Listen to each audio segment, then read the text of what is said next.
నిన్న నైటు పూలు మాల కడతా ఒక విషయం గుర్తొచ్చిందండి. మీతో చెప్దాం అనుకున్నా గానీ నేను మర్చిపోయాననమాట.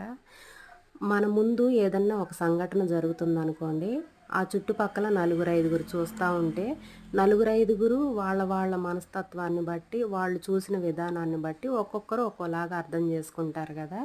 ఎవరిని మనం అంత తేలిగ్గా జడ్జి చేయకూడదండి. చూసే విధానాన్ని బట్టి అర్థాలు మారిపోతా ఉంటాయనమాట.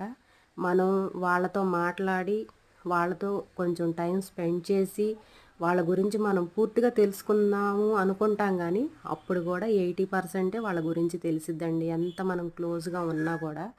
ఆ 20% ఎవరికి వారికి వాళ్ళకి పర్సనల్‌గా వాళ్ళేంటి అనేది వాళ్ళకి మాత్రమే తెలిసిద్ది.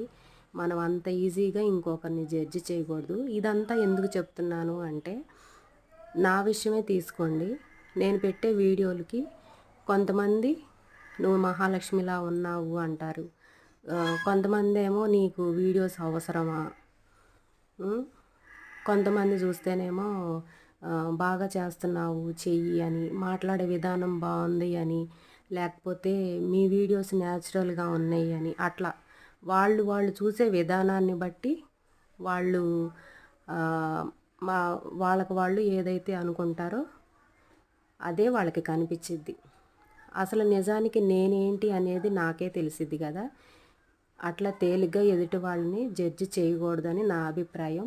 మీరేమంటారో కామెంట్ చేయండి. ఎందుకంటే ఎవరి మనస్తత్వాన్ని బట్టి వాళ్ళుంటారు.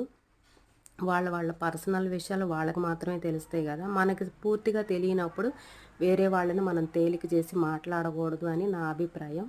మీరేమంటారు? ఇప్పుడు నేను చెప్పిందంతా